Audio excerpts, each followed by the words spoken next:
إن الحمد لله الأكرم الذي خلق الإنسان وكرم وعلمه من البيان ما لم يعلم فسبحان الذي لا يحصى امتنانه باللسان ولا بالقلم ونشهد أن لا إله إلا الله وحده لا شريك له ونشهد أن سيدنا وسندنا ومولانا محمدا عبده ورسوله الذي أرسله بالحق بشيرا ونذيرا وداعيا إلى الله بإذنه وسراجا وقمرا منيرا أما بعد فأعوذ بالله من الشيطان الرجيم بسم الله الرحمن الرحيم قل هو الله أحد الله الصمد لم يلد ولم يولد ولم يكن له كفوا أحد وعن أنس بن مالك رضي الله تعالى عنه عن النبي صلى الله عليه وسلم قال رسول الله صلى الله عليه وسلم من قرأ كل يوم 200 مرة قل هو الله أحد محي عنه ذنوب 50 سنة إلا أن يكون عليه دين. وقال تعالى في شان حبيبه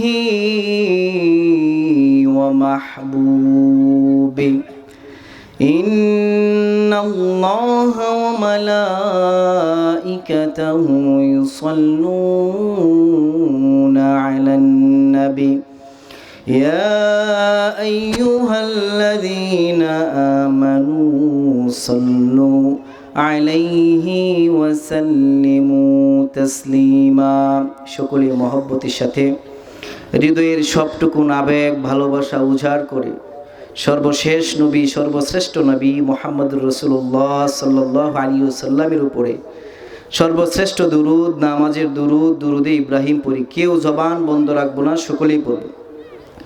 اللهم صل على محمد وعلى آل محمد كما صليت على إبراهيم وعلى آل إبراهيم إنك حميد مجيد. اللهم بارك على محمد وعلى آل محمد كما باركت على إبراهيم وعلى آل إبراهيم إنك حميد مجيد. ज़ियारत मदीना की दिल में है तमन्ना,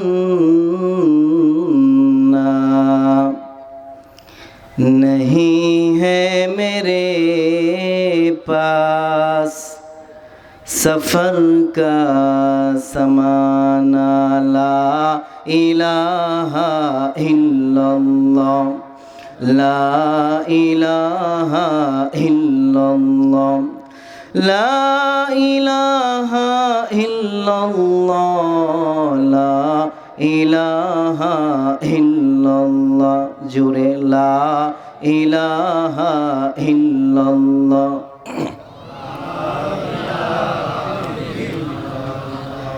ला इलाहा इल्लल्लाह ला इलाहा इल्लल्लाह ला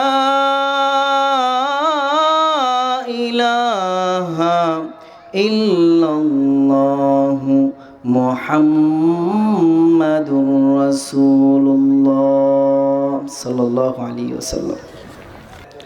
দুনিয়ার সমস্ত ফিতনা ফাসাদ থেকে ফারেক করে মুক্ত রেখে দুনিয়ার বুকে সর্বশ্রেষ্ঠ স্থান জান্নাতের বাগানে আসার ও বসার তৌফিক দান করেছেন। সেজন্য আপনারা খুশি নাকি বেজার?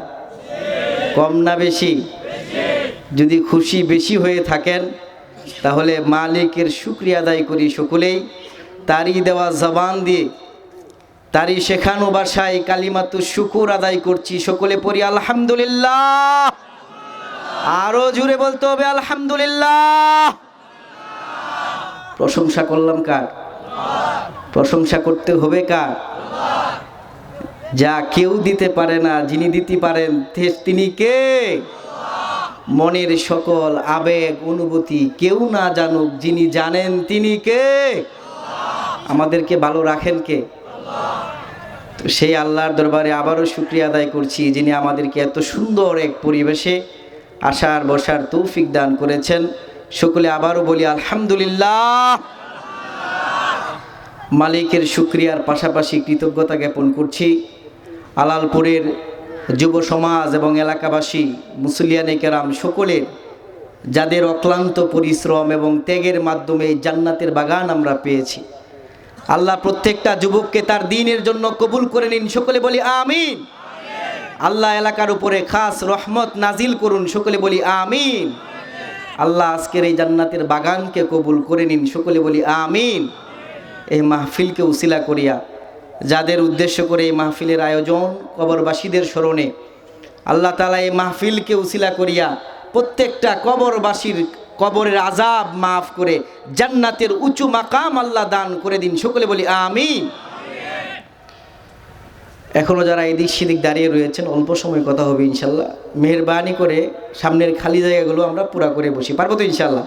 একটু কষ্ট দেই মেহেরবানি করে, যাদের সামনে ফাঁকা জায়গাগুলো আছে একটু আমরা ফাঁকা জায়গাগুলো পূরণ করে বসি।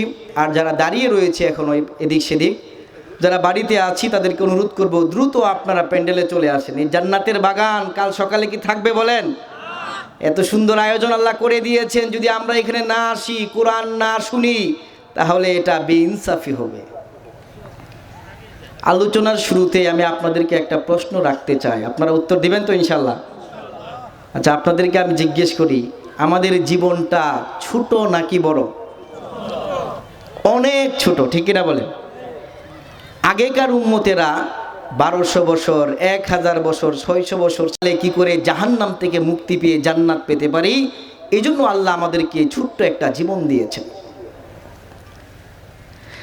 এই ছোট্ট জীবন পাওয়ার পরে মানুষ মনে করে আমার জীবনটা শুধুমাত্র দুনিয়ার জন্য। প্রত্যেকটা মানুষ মনে করে আমার দুনিয়ার জীবনই শেষ, জীবনের পরে আমার কোনো হিসাব দেওয়া লাগবে না। মানুষ সব সময় চিন্তা করে কি করে আমার দুনিয়াবি উন্নতি করা যায়, কি করে আমার দুনিয়ায় ভালো ব্যাংক ব্যালেন্স করা যায়। একটু সাউন্ড বাড়ান না। প্রত্যেকটা মানুষ সব সময় চিন্তা করে কি করে আমার দুনিয়াবি উন্নতি করা যায়। সন্তান ছোট তখন থেকেই বাপ মার পেরেশান, ঘুম আসে না। প্রত্যেকটা বাপ মা পেরেশান হয়ে যায়, আমার এই সন্তানকে কি করে বড় চাকরিজীবী বানানো যায়, ঠিক কিনা বলেন? মেয়ে বড় হওয়ার সাথে সাথে পিতামাতা সব সময় টেনশন করে কি করে এই মেয়েটাকে ভালো পাত্রস্থ করা যায়। একটা মানুষ তার সন্তানদের ভবিষ্যৎ চিন্তা করতে করতে তাদের জন্য বাড়িঘর নির্মাণ করার টেনশনে একটা সময় তার বার্ধক্য চলে আসে, সে বুঝতেও পারে না তার জীবন শেষ হয়ে গিয়েছে। জীবনের সকাল গিয়ে দুপুর গিয়ে তার জীবনের সন্ধ্যা নেমে গিয়েছে। তখন সে টের পায় যখন অনেক বেশি দেরি হয়ে যায়। ঠিক কিনা বল? মানুষ সন্তানের ভবিষ্যৎ টেনশন করতে করতে, বাড়িঘর করতে করতে নিজের জীবন শেষ হয়ে যায়। এই জীবনের জন্য কোনো কিছু করার মতো সময় সে পায় না। কিন্তু মানুষ মনে রাখতে হবে, আমার পরিবার, আমার সন্তান, আমার এলাকাবাসী কেউ আমার আপন নয়। দুনিয়ার কেউ কারো না। আপনার চোখ বন্ধ হয়ে যাওয়ার পরে আপনার আপনজন আপনার থেকে দূরে সরে যাবে। যেই পরিবার, যেই আপনজন যাদের জন্য সব কিছু করেছেন, তারাই আপনাকে দাফন করার জন্য তাড়াতাড়ি শুরু করে দিবে। ঠিক কিনা বলেন? যেই বিবির সাথে দীর্ঘদিন পর্যন্ত জীবন যাপন করেছেন, ওই বিবিও বলবে তাড়াতাড়ি লাশটাকে ঘর থেকে বের করে নাও, ঘরের ভিতরে তোমরা একটু দোয়া দুরূদ পড়ো। যেই মানুষটাকে নিয়ে আপনি সংসার করেছেন দিব্যি 60-70 বছর, সেও আপনাকে ঘর থেকে বের করে দিতে পাগল পারা হয়ে যায়। যদি বলা হয় প্রথম রাতটা কবরে তার সাথে থাকতে হবে, আমার মনে হয় পৃথিবীতে কোনো নারী খুঁজে পাওয়া যাবে না। ঠিক কিনা বলেন? এই জন্য মানুষের হিসাব লাগানো উচিত, নিজের জন্য কি করেছি। নিজের পরিবার, নিজের আত্মীয় স্বজন, নিজের বিবি বাচ্চা, এদের জন্য সব কিছু করতে করতে একটা পর্যায়ে মৃত্যু চলে আসে। মানুষ তখন আফসোস করে, হায় আমি আমার জন্য কি করলাম। না না, আপনি আপনার জন্য যদি কোনো কিছু করতে না পারেন, তাহলে পরকালে দুঃখ ছাড়া আর কিছু থাকবে না। আপনার আপনজন বলতে যে কিছু না, এটা দুনিয়ার থেকেই তো মানুষ বুঝতে পারে। ও মুসলমান, আপনি যেই ঘরে ঘুমিয়েছেন ওই ঘরে আপনাকে আর একদিনের জন্য তো ওই ঘরে থাকতে দেয় না। যেই বিছানায় আপনি দীর্ঘদিন পর্যন্ত ঘুমিয়েছেন, ওই বিছানা থেকে আপনাকে বের করে দেয়। আপনাকে গোসল দেওয়ার পরে সর্বশেষ যে সাবান দিয়ে গোসল দেওয়া হয়, ওই সাবানটুকু দিয়ে আপনার পরিবারের লোকেরা আর গোসল করতে চায় না। ঠিক কিনা বলে? আজকে আপনার কি হয়ে গেল, কি এমন অবস্থা হয়ে গেল? এক পরিবারের ভিতরে প্রত্যেক সদস্যরা একই সাবান দিয়ে প্রত্যেক দিন গোসল করেছে। আজকেও আপনার গোসল হয়েছে, কিন্তু শেষ বিদায়ের গোসলের পরের সাবান আর পরিবারের লোকেরা নিতে চায় না। এই কথা স্পষ্ট বলে দেয়, যাও যাও এই সাবানটা কোনো ফকির মিসকিনকে দিয়ে দাও। আপনার গায়ে সর্বশেষ যেই জামাটা ছিল, দামি লুঙ্গিটা ছিল, আপনার পরিবারের লোকেরা ওই লুঙ্গি আর পরতে চায় না, বরং বলে ফকিরকে দিয়ে দাও। ঠিক কিনা বলে? এর মানে এটা স্পষ্ট হয়ে গেল আপনার জন্য কেউ না। যতদিন পরিবারকে দিতে পারবেন, যতদিন পরিবারের জন্য করতে পারবেন, আত্মীয় স্বজনকে দিতে পারবেন, ততদিন আপনি তাদের কাছে দামি। আপনার চোখ বন্ধ হয়ে গেলে কারো কাছে আপনার সামান্য পরিমাণ মূল্য নাই। ঠিক কিনা বলে? এই জন্য মুসলমান, আল্লাহ নবী বলেন, আল কাইয়িসু মান দানা নাফসাহু আমিলা লিমা বাদাল মাউত। আল্লাহ নবী বিশ্বনবী বলেন, জ্ঞানী হলো ওই ব্যক্তি যে ব্যক্তি দুনিয়ার জীবনে চলার সময় নিজের হিসেব লাগায়, আমি আমার জন্য কি করলাম, পরকালের জন্য কি করলাম। সেই হলো জ্ঞানী ব্যক্তি, যে ব্যক্তি পরকালের জন্য আমল করে আর নিজেকে বারবার জিজ্ঞেস করে আমি আমার জন্য কি করলাম। কিন্তু মূর্খ মানুষ দুনিয়া নিয়ে মত্ত হয়ে যায়, দুনিয়ার পিছনে ছুটতে থাকে। এই দুনিয়া একটা সময় তাকে লাথি মেরে বিদায় করে দেয়। যেই দুনিয়ার জন্য তিল তিল পরিশ্রম করে মাথার গায়ে পায়ে ফেলে এত সুন্দর বাড়িঘর সাজিয়েছে, চোখ বন্ধ হওয়ার পরে আর একবারের জন্য এই ঘরে বসবাস করতে দিবে না। মুসলমান ভাইরারে আমার, আপনারা পেরেশান হয়ে যাবেন, আশ্চর্য হয়ে যাবেন। কেউ যে আপন না, এটা আমাদেরকে কয়েক বছরের আগে করোনা আমাদেরকে জানিয়ে দিয়েছে। কেউ কারো আপন না, কেউ কারো আপন না। আপনাদেরকে ছোট্ট একটা ঘটনা আপনাদেরকে এই জায়গায় বলতে চাই। করোনা যখন চলছে, মহামারী যখন চলছে, ভরপুর করোনা, ওই সময়ে পাবনার একজন লোক ঢাকা শহর বসবাস করত, সরকারি চাকরি করত। দীর্ঘদিন চাকরি করার পরে একটা সময় সরকার তাকে পেনশন দিয়ে দিয়েছে। রিটায়ার্ড হওয়ার পরে ওই লোকটা করোনায় আক্রান্ত হয়ে যায়। করোনায় আক্রান্ত হওয়ার পরে শেষ নিঃশ্বাস ত্যাগ করে দুনিয়া থেকে বিদায় নিয়ে চলে যায়। মৃত্যুর আগে লোকটা পরিবারের লোকদেরকে বলে গিয়েছিল, আমার কলিজার টুকরা সন্তানেরা, তোমাদের কাছে আমার কোনো চাওয়া নাই, তোমাদের কাছে আমার সর্বশেষ চাওয়া হলো তোমরা আমাকে সর্বশেষ আমাকে পারিবারিক গুরুস্থানে তোমরা আমাকে দাফন করবা। তোমাদের কাছে এইটুকুন চাওয়া, তোমরা আমাকে ঢাকা শহর দাফন করবা না, তোমরা আমার লাশটা আমার গ্রামে নিয়ে আমার পিতামাতার পাশে আমাকে দাফন করবা। এইটুকুন আবদার করেছিল লোকটা মৃত্যু মারা যাওয়ার আগে। পরিবারের লোকেরা মারা যাওয়ার পরে পরামর্শ সিদ্ধান্তক্রমে একান্তরা সিদ্ধান্ত নিল, আব্বার শেষ ইচ্ছা আমরা পূরণ করব। দুইটা গাড়ি ভাড়া করে একটা গাড়ির ভিতরে অ্যাম্বুলেন্সের ভিতরে লাশটা রাখা হয়, আরেকটা গাড়ির ভিতরে পরিবারের লোকগুলো বসে। লাশবাহী গাড়িটা সামনে সামনে যায়, পরিবারের গাড়িটা পিছু পিছু যায়। ও মুসলমান, এইখানে বোঝা উচিত লাশবাহী গাড়ি সামনে সামনে যায়, পরিবারের লোকদের গাড়িটা পিছে পিছে। তারা ভয় পায়, না জানি লাশ আমাদেরকে ধরে ফেলে কিনা। এজন্য পরিবারের লোকের গাড়িটা সামনে সামনে আর লাশবাহী গাড়িটা পিছনে পিছনে যায়। লাশকে ভয় করে, লাশবাহী গাড়িকে ভয় করে, এজন্য লাশবাহী গাড়িটা পিছনে আর পরিবারের গাড়িটা সামনে সামনে পাবনার দিকে রাত্রেবেলা রওনা হয়। অ্যাম্বুলেন্সের ভিতরে যেই হেল্পার ছিল, যেই ড্রাইভার ছিল, তারা ভিডিও করেছে, পুরা বিশ্ববাসীকে দেখিয়ে দিয়েছে। পুরা বিশ্ববাসীর এমন কেউ নাই ওই দিন যেই এই ভিডিওটা দেখেছে তার চোখের পানি সে ধরে রাখতে পারে নাই। হেল্পার ভিডিও করে আমাদেরকে দেখিয়েছিল ওই সময়টাতে লাশটা গাড়ির ভিতরে রাখা। গাড়িটা যখন বিটের উপরে উঠে উপর উঁচু নিচু হয়, লাশটা তখন এভাবে হেলতেছে দুলতেছে। হেল্পার ভিডিও করে বিশ্ববাসীকে মেসেজ দেয়, ও দুনিয়ার মানুষেরা, যেই লোকটা পরিবারের জন্য তিল তিল শ্রম দিয়ে ঢাকা শহর বাড়ি করেছে, যাদের জন্য পুরা জীবনটা বিলিয়ে দিয়েছে, আজকে শেষ বিদায় লগ্নে একটা পরিবারের লোক তার পাশে বসে না। মুসলমান, বড় আশ্চর্যের বিষয় হলো যেই বিবির জন্য সব কিছু করেছে, সন্তান সন্ততি এরা হয়তো বসে নাই, কিন্তু যেই বিবির সাথে জীবনের দীর্ঘ সময় পার করেছে, বিদায় লগ্নে লাশটাকে পাশে দেখার জন্য, হাত দিয়ে ধরার জন্য তার স্ত্রী পর্যন্ত তার পাশে বসে না।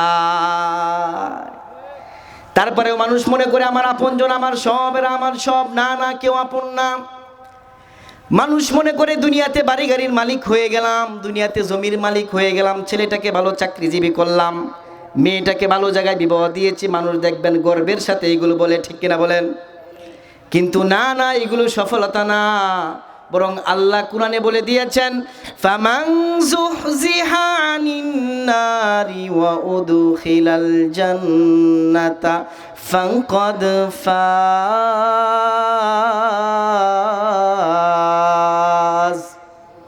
আল্লাহ কুরআনে স্পষ্ট জানিয়ে দিয়েছেন, ও দুনিয়ার মানুষেরা, তোমরা ভালো করে শুনে নাও, তোমরা যেইগুলোকে সফলতা মনে করো একটাও সফলতা নয়। প্রকৃত অর্থে সফলতা হলো যে ব্যক্তি জাহান্নাম থেকে মুক্তি পেয়ে জান্নাত পেয়ে গেল, জান্নাতের মালিক হয়ে গেল, ওই ব্যক্তি হলো প্রকৃত অর্থে সফলকাম। এজন্য মুসলমান, চক্ষু বন্ধ করে একবার নিজের হিসেব লাগান, নিজের জন্য কি করলাম। বাড়ি গাড়ি সন্তান সব কিছুর জন্য সব কিছু করলাম, কিন্তু নিজের জন্য কিছু করলাম না।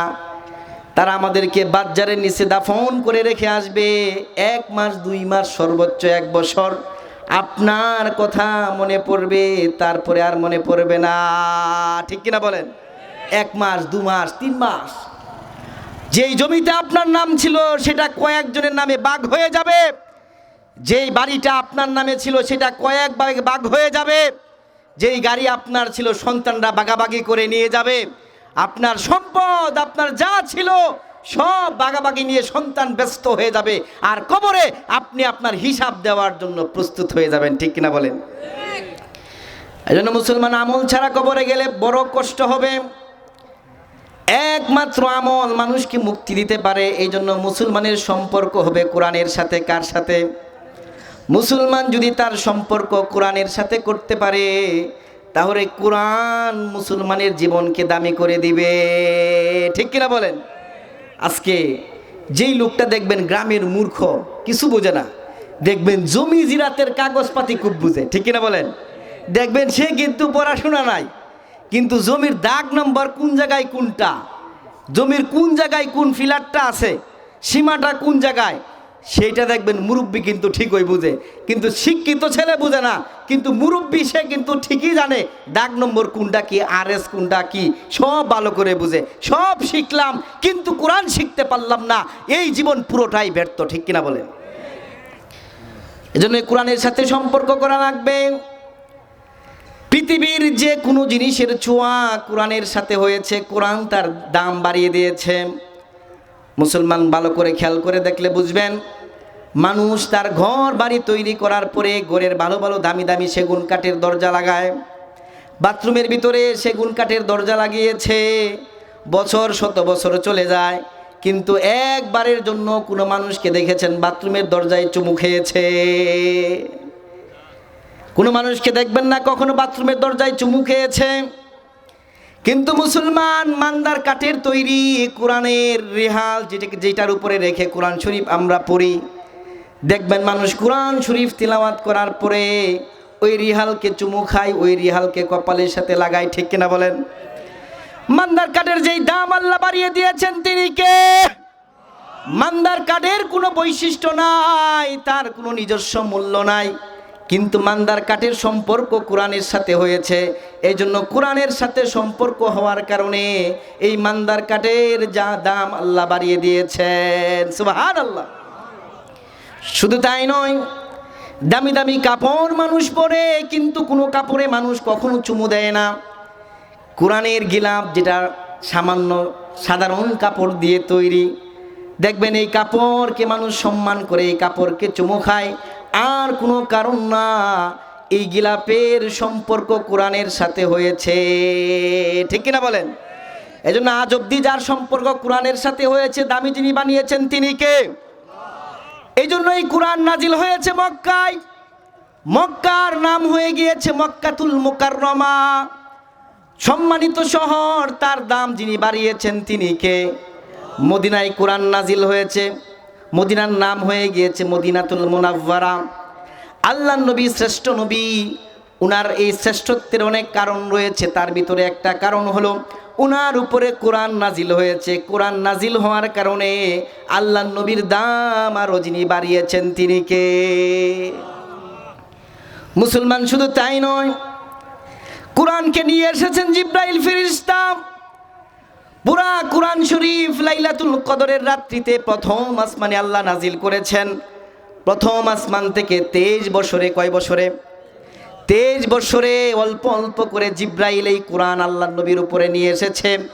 এই জন্য সমস্ত ফেরেশতাদের ভিতরে জিব্রাইলের দাম আল্লাহ বাড়িয়ে দিয়েছেন। সুবহানাল্লাহ। লাইলাতুল কদরে এই কোরআন নাজিল হয়েছে। সর্বশ্রেষ্ঠ রাত লাইলাতুল কদরকে আল্লাহ বানিয়ে দিয়েছেন 1000 মাসের চেয়ে উত্তম ওই রাতের মর্যাদা। এজন্য আমরাও যদি আমাদের সম্পর্ক কোরআনের সাথে করতে পারি, আমাদের জীবন যিনি দামি করে দিবেন তিনি কে?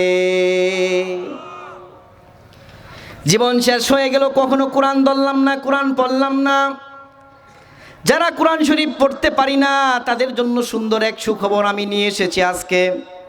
কোরআন শরীফ পড়তে পারেন না, আল্লাহর নবী বিশ্ব নবী বুখারী শরীফের বর্ণনা, সাহাবায়ে কেরামকে বললেন, ও সাহাবীরা, তোমাদের ভিতরে কে সক্ষম, কে ক্ষমতা রাখে বেলা বিছানায় যাওয়ার পরে, বিছানায় শোয়ার আগে 10 পারা কোরআন শরীফ পড়ে ঘুমাবে? কয় পারা? আরো জোরে, কয় পারা? ও সাহাবীরা কে আছো ঘুমাতে যাওয়ার আগে 10 পারা কোরআন শরীফ পড়ে ঘুমাবে? আল্লাহর নবীর সাহাবীরা বলে, ইয়া রাসূলুল্লাহ, ইয়া হাবিবাল্লাহ, আমরা সারাদিন মাঠে ঘাটে কাজ করি, আমাদের এত ক্ষমতা নাই। বিছানায় যাওয়ার পরে ক্লান্ত শরীর রাখার পরেই ঘুম চলে আসে। 10 পারা কোরআন শরীফ তিলাওয়াত করে ঘুমানোর মতো ক্ষমতা আমাদের নাই। আল্লাহর নবী বিশ্বনবী বলেন, ও সাহাবীরা, সূরাতুল ইখলাস, কুল হুয়াল্লাহর সূরা, এটা হলো কোরআনের 3 ভাগের 1 ভাগ। যদি কোনো ব্যক্তি বিছানায় যাওয়ার পরে, ঘুমাতে যাওয়ার আগে কুল হুয়াল্লাহর সূরা একবার পাঠ করে সাথে সাথে তার আমল নামায় 10 পারা কোরআন শরীফ তিলাওয়াতের সওয়াব দিয়ে দেওয়া হয়। সুবহানাল্লাহ। আল্লাহ নবী এখানে ক্ষান্ত হন নাই। যদি কোনো ব্যক্তি বিছানায় যাওয়ার পরে সূরা ইখলাস কুল হুয়াল্লাহর সূরা, এখানে এমন কেউ নাই যে ব্যক্তির এই সূরা মুখস্থ নাই, ঠিক কিনা বলেন? এমন কোনো মুরব্বী, এমন কোনো যুবক এইখানে খুঁজে পাওয়া যাবে না যার এই সূরা মুখস্থ নাই। আল্লাহ নবী বিশ্বনবী বলেন, যদি কোনো ব্যক্তি বিছানায় যাওয়ার পরে কুল হুয়াল্লাহর সূরা 3 বার পাঠ করে, কয়বার? আরো জোরে কয়বার? যদি কোনো ব্যক্তি সূরাতুল ইখলাস 3 মর্তবা পাঠ করে, আল্লাহ নবী বিশ্বনবী বলেন তার আমল নামায় পুরা কোরআন শরীফ তিলাওয়াতের সওয়াব দিয়ে দেওয়া হয়। সুবহানাল্লাহ। শুধু তাই নয়, ওই মুসলমান, আল্লাহ নবী বিশ্বনবী আমাদেরকে সুসংবাদ জানিয়ে দিয়েছেন, মান কারা কুল হুয়াল্লাহু আহাদ আশারা মাররা, যদি কোনো ব্যক্তি সূরাতুল ইখলাস 10 বার পাঠ করে, কয়বার? বানাল্লাহু লাহু কসরান ফিল জান্নাহ, আল্লাহ নবী বিশ্বনবী বলেন আল্লাহ তাআলা ওই ব্যক্তির জন্য জান্নাতে একটা রাজপ্রাসাদ বানিয়ে দেয়। সুবহানাল্লাহ। ও মুসলমান, আমাদের কাছে পরকালের লাভ কোনো লাভ না, আমাদের কাছে দুনিয়ার লাভ বড়। আজকে যদি বলা হয় কালকে আলালপুর এই মুরের ভিতরে একটা করে কম্বল দেওয়া হবে বা 100 করে টাকা দেওয়া হবে, কত? আগামীকাল সকাল 10টায় 100 করে টাকা দেওয়া হবে এই মুরের ভিতরে, দেখবেন সকাল হওয়ার আগে ওইখানে মানুষের সিরিয়াল লেগে যাবে, ঠিক কিনা বলেন? দুনিয়ার লোভের জন্য আমরা পাগল পারা হয়ে যায়। বলে হুজুর, আমাদের কাছে দুনিয়ার লাভ বড় লাভ নয়, আমাদের কাছে পরকালের লাভ বড় লাভ নয়, আমাদের কাছে দুনিয়ার লাভটা আগে। আল্লাহ নবী বিশ্বনবী বলেন, যদি কোনো ব্যক্তি সূরাতুল ইখলাস এই কুল হুয়াল্লাহর সূরা 20 বার পাঠ করে, কয়বার? যদি কোনো ব্যক্তি 20 বার পাঠ করে, আল্লাহ নবী বলেন বানাল্লাহু লাহু কসরাইনি ফিল জান্নাহ, আল্লাহ তাআলা তার জন্য জান্নাতে 2টা রাজপ্রাসাদ বানিয়ে দিবেন। সুবহানাল্লাহ। যদি কোনো ব্যক্তি 30 বার পাঠ করে, সালাসিনা মাররা, যদি কোনো ব্যক্তি 30 বার পাঠ করে, আল্লাহ নবী বিশ্বনবী বলেন তার জন্য আল্লাহ তাআলা জান্নাতে 3টা রাজপ্রাসাদ বানিয়ে দিবেন। সুবহানাল্লাহ। ও মুসলমান, এইখানেই নাম তাফসিরে কাবীরের ভিতরে আল্লামা ফখরুদ্দিন রাজি রহমাতুল্লাহি আলাইহি 9টারও অধিক ফজিলত উল্লেখ করেছেন সূরা ইখলাসের। তার ভিতরে তিনি আরেকটা ফজিলতের কথা উল্লেখ করেছেন। আল্লাহ নবী বিশ্বনবীর সাহাবী আনাস ইবনে মালিক, কি নাম বলেন?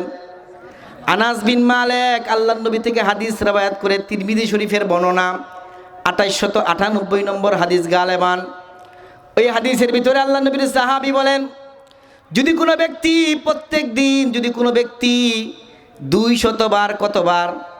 যদি কোনো ব্যক্তি 200 বার সূরা ইখলাস কুল হুয়াল্লাহর সূরাটুকু পাঠ করে, আল্লাহ নবী বিশ্বনবী বলেন মুহিয়া আনহু যুনুবু 50 সানা, আল্লাহ নবী বিশ্বনবী বলেন যদি কোনো ব্যক্তি 200 বার সূরা ইখলাস পাঠ করতে পারে, আল্লাহ নবী বলেন তার জীবনের 50 বছরের গুনাহ আল্লাহ মাফ করে দিবে। সুবহানাল্লাহ। 200 বার পাঠ করলে অনেক সময় লাগবে, 1 ঘন্টা, আধা ঘন্টা, এত সময় লাগবে না মুসলমান, মাত্র 15-20 মিনিট সময় লাগবে। এইটুকুন সময়ে যদি আপনি সূরাটা 200 বার পাঠ করতে পারেন নীরবে নিবৃত্তে বসে, আল্লাহ তাআলা আপনার জীবনের 50 বছরের গুনাহ মাফ করে দিবেন। সুবহানাল্লাহ। মুসলমান, শুধু তাই নয়, বলে হুজুর আমাদেরকে দুনিয়াবি কোনো লাভের কথা বলেন।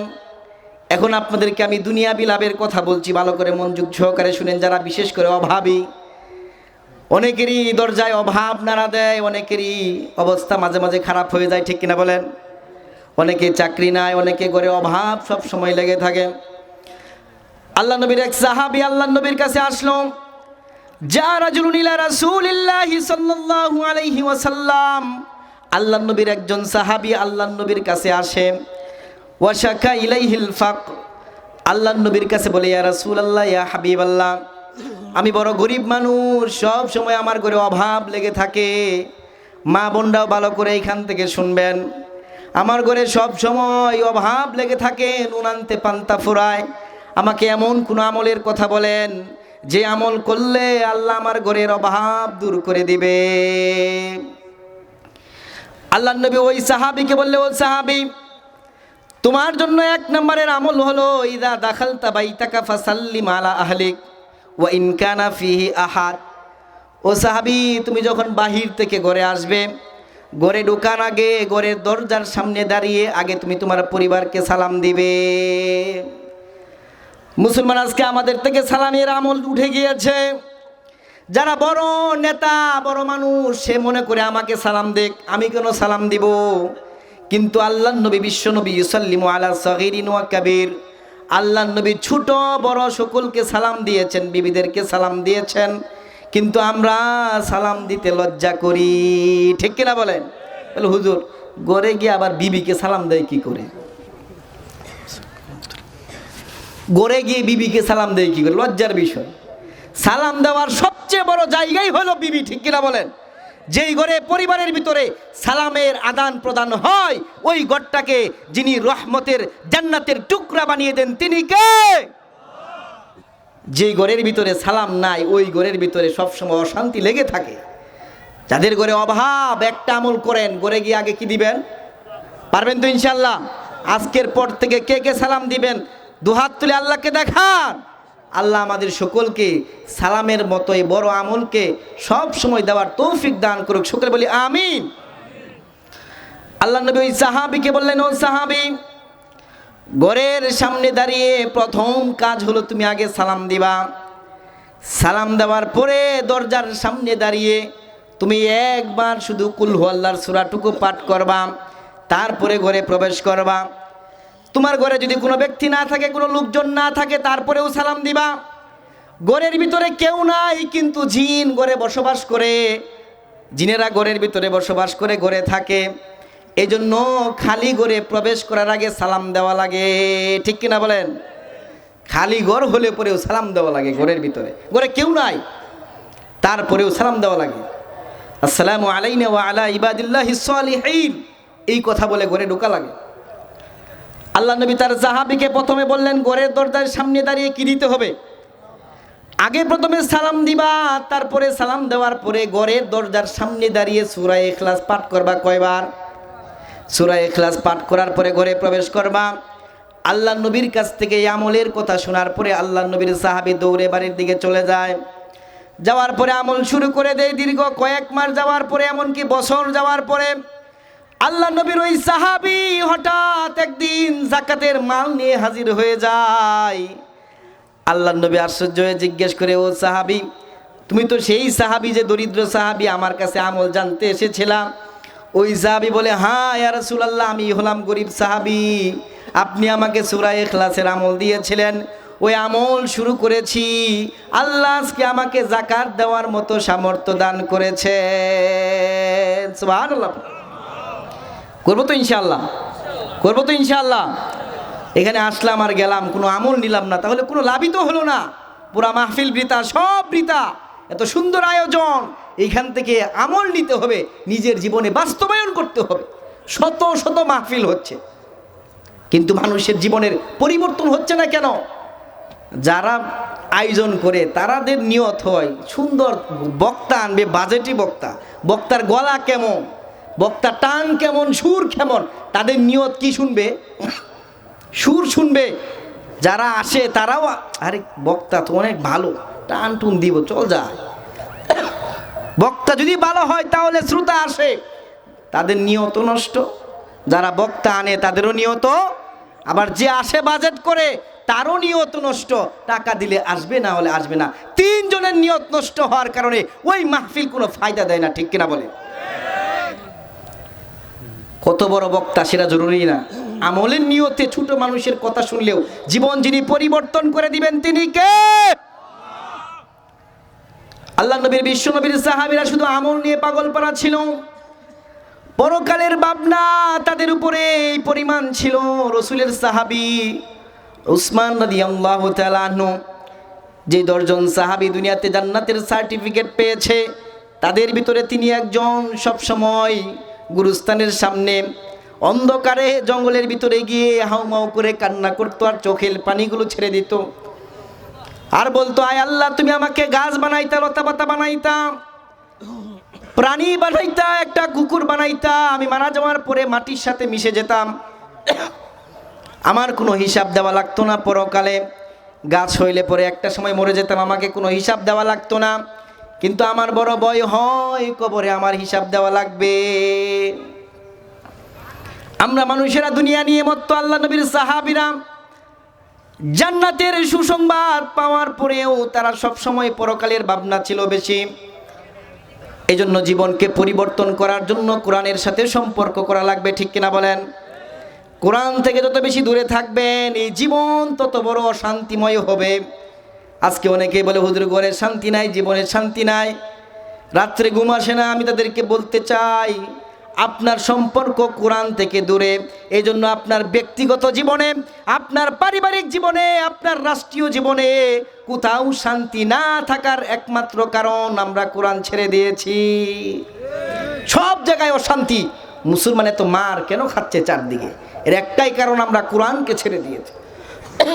কোরআনের সাথে সম্পর্ক যার যত বেশি হবে, কোরআন তার জীবন দুনিয়াতেও সম্মান বাড়িয়ে দিবে, পরকালেও জান্নাতের মালিক বানিয়ে দিবে, ঠিক কিনা বলে? আল্লাহ নবী মসজিদের ভিতরে বসা, আল্লাহ নবীর পাশে জিব্রাইল বসা। ইত্যবৎসরে ওই সময়ে আল্লাহ নবীর সাহাবী আবু যর গিফারি, যে হলো আল্লাহ নবীর ফুফাতো ভাই, কি ভাই? আবু যর গিফারি মসজিদের ভিতরে প্রবেশ করল।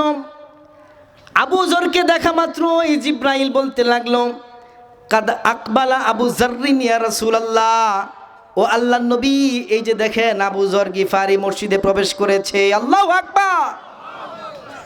আল্লাহর নবী আশ্চর্য হয়ে জিজ্ঞেস করে, ও ভাই জিব্রাইল, আবু যর গিফারি সে আমার ফুফাতো ভাই, তাকে আমি ভালো করে চিনি।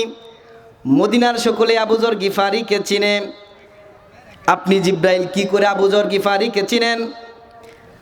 জিব্রাইল তখন বলতে লাগলো, ইয়া রাসূলুল্লাহ, ইয়া হাবিবাল্লাহ, আমি জিব্রাইল একা নয়, বরং আসমানে এমন কোন ফেরেশতা নাই যেই ফেরেশতা আবু যর গিফারিকে চিনে না। সুবহানাল্লাহ। আল্লাহ নবী আশ্চর্য হয়ে জিজ্ঞেস করে, ও জিব্রাইল, আমার সাহাবী আবু যর গিফারি কি এমন আমল করে যে আমল করার জন্য তার সম্মান শুধু দুনিয়াতেই না আসমান পর্যন্ত চলে গিয়েছে? সকল ফেরেশতারা তাকে চিনে, সকল ফেরেশতারা তাকে জানে সে কি এমন আমল করে। জিব্রাইল বলে, ইয়া রাসূলুল্লাহ, ইয়া হাবিবাল্লাহ, আপনার সাহাবী আবু যর গিফারি নিজেকে ছোট মনে করে। কি মনে করে? নিজেকে ছোট মনে করে, মানুষকে বড় মনে করে। কিন্তু আমরা সব সময় নিজেকে বড় মনে করি, মানুষকে ছোট ছোট মনে করি, ঠিক কিনা বলেন? দেখবেন যার বিত্তশালী সমাজে ক্ষমতাবান, টাকার গরিমা, রূপের গরিমা, মালের দন্দৌলতের গরিমা, মানুষকে মানুষই মনে করে না, ঠিক কিনা বলে?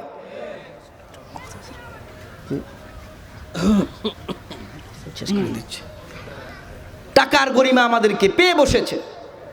আল্লাহর নবী বললেন, জিব্রাইলকে জিজ্ঞেস করার পরে জিব্রাইল বলল, ইয়া রাসূলুল্লাহ, আপনার এই সাহাবী সূরা ইখলাস বেশি বেশি পাঠ করে, এই জন্য দুনিয়াতে না বরং আসমান পর্যন্ত সকল ফেরেশতারা আবু যর গিফারিকে চিনে। সুবহানাল্লাহ বল।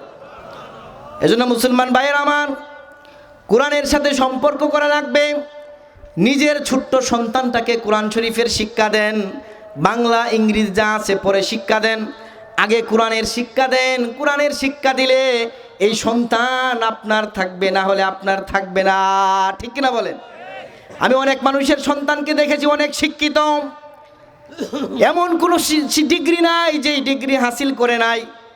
বাপ মারা গিয়েছে, ওই সন্তান জানাজার নামাজে দাঁড়িয়েছে, বিদায় বেলা নিজের পিতার জন্য দোয়া করবে, জানাজার নামাজটুকু পড়বে। মানুষ যখন তাকবীর দেয় সে শুধু এদিক সেদিক তাকায়, সে শুধু এদিক সেদিক তাকায়।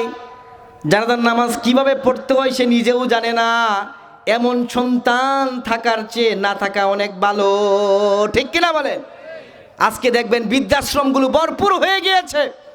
যে যত মতো বাংলা শিক্ষিত যারা আছে তাদের পিতামাতা বৃদ্ধাশ্রমে খুঁজে পাওয়া যায়, কিন্তু মসজিদের সামান্য বেতনে চাকরি করা ইমাম, মসজিদের মুয়াজ্জিন, মাদ্রাসার হুজুর, এদের পিতামাতাকে বৃদ্ধাশ্রমে চিরুনি তল্লাশি দিলেও খুঁজে পাবেন না, ঠিক কিনা বলেন?